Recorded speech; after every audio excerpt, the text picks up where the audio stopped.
Assalamualaikum warahmatullahi wabarakatuh. Saya Ahmad Muzir Rasikin, NIM D 2019 11 25 dari kelas PAIA 3 akan menjelaskan tentang fikih tentang pernikahan. Nikah, apa sih nikah itu? Nikah adalah suatu hubungan antara seorang laki-laki dan perempuan yang bukan mahramnya, hubungan yang yang sah menurut agama dan negara, atau kata lain yang mengandung hubungan selain rukun-rukun nikah. Rukun-rukun nikah itu ada banyak, ada 6. Yang pertama itu keduanya harus muslim. Yang kedua, tidak ada hubungan mahram. Yang ketiga, tidak dipaksa melakukan pernikahan. Yang keempat, tidak dalam keadaan umroh atau haji. Yang kelima, keduanya memiliki jenis kelamin yang berbeda ya pastinya. Itu yang keenam, calon suami tidak dalam keadaan mempunyai istri atau calon istri. Yang ketujuh adalah tidak dalam pinangan orang lain. Selanjutnya banyak sih yang menikah itu ada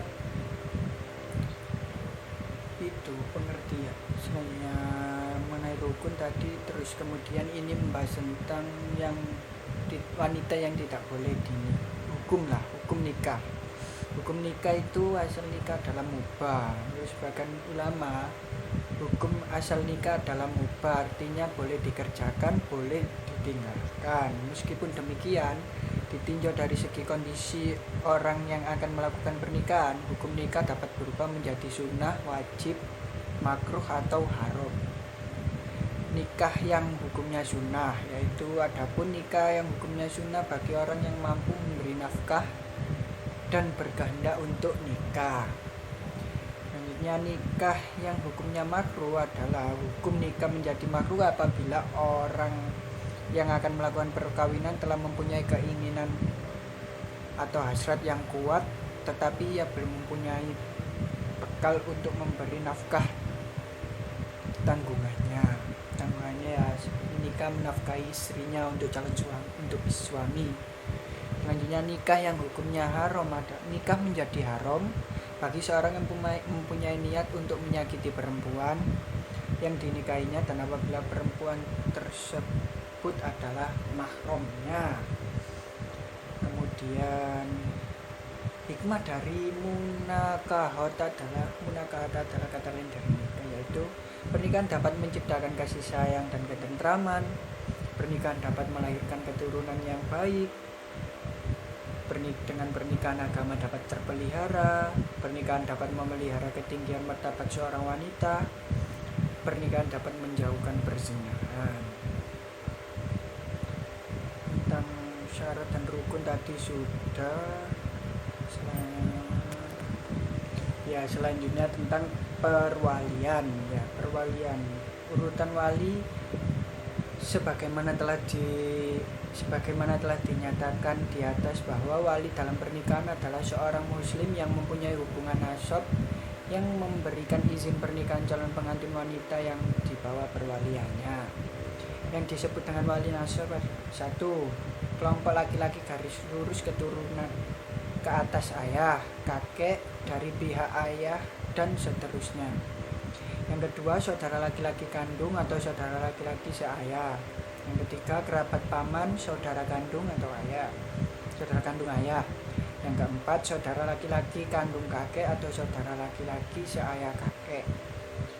Yang kedua, jenis wali ada 2 jenis, wali nasab dan wali hakim. Yang pertama, wali nasab adalah lelaki muslim yang mempunyai hubungan nasab atau keturunan dari calon pengantin wanita. Wali hakim, tentang wali hakim, yaitu wali yang tidak memiliki hubungan darah atau keturunan dengan calon wanita. Selanjutnya, karakteristik wali nikah. 1. Wali akrob atau dekat. wali yang dekat dengan calon pengantin wanita, wali yang jauh, terus wali yang dianggap jauh nasabnya dengan pengantin wanita.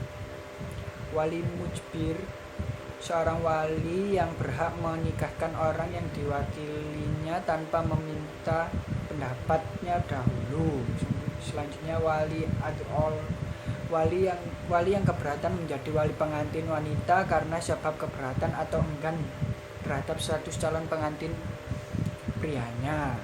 Yang keempat wali gaib, yaitu wali yang tidak bisa hadir karena jauh.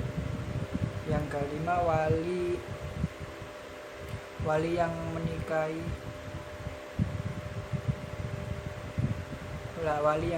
maulanya, laki-laki yang boleh mengawini perempuan yang berada dalam perwaliannya tanpa menunggu persetujuan walinya.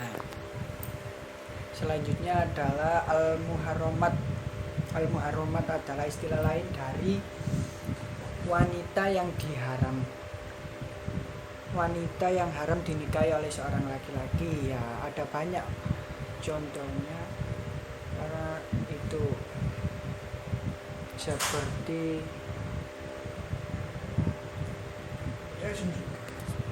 selanjutnya saya akan membahas bab tentang mawaris. Mawaris adalah bentuk jamak dari miras, yang berarti harta yang ditinggalkan orang yang meninggal dunia, sedangkan menurut istilah adalah ilmu yang mengetahui orang yang berhak menerimanya, bagian setiap ahli waris, dan orang yang tidak berhak menerimanya, bagian setiap ahli waris, dan cara pembagiannya.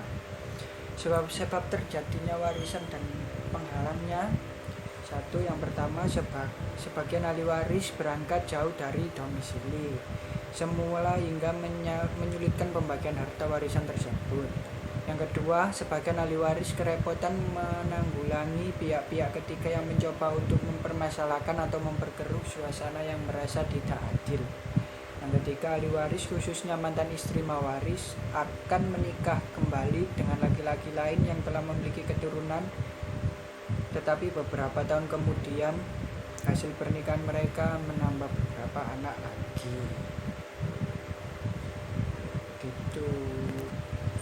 Dan saya akan membahas tentang bab muamalah. Muamalah adalah yang jual beli adalah salah satu kegiatan tukar menukar barang dengan barang lainnya dengan cara tertentu, baik dilakukan dengan menggunakan akad atau tidak.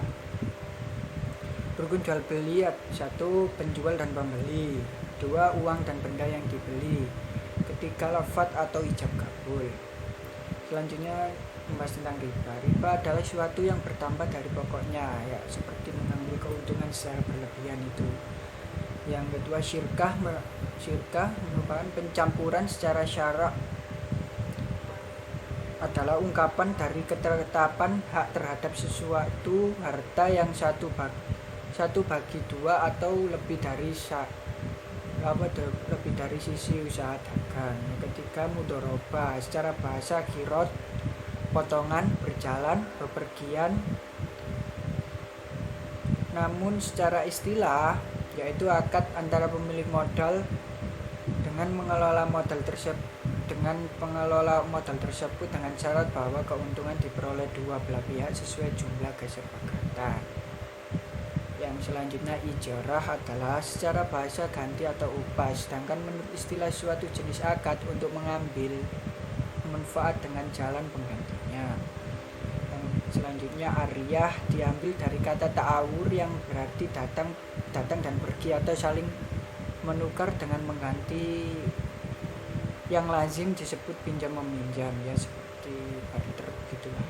Yang selanjutnya itu rohan adalah suatu barang yang dijadikan jaminan kepercayaan dalam hutang piutang, ya, dalam seperti kata lain semacam pegadaian begitu. Yang selanjutnya jialah, menurut bahasa berarti upah atas prestasi, baik itu dicapai atas suatu tugas tertentu yang diberikan kepadanya atau prestasi yang ditunjukkan dalam sebuah perlombaan, ya, itu. Sekian dari saya, apabila ada kurang lebihnya saya mohon maaf. Assalamualaikum warahmatullahi wabarakatuh.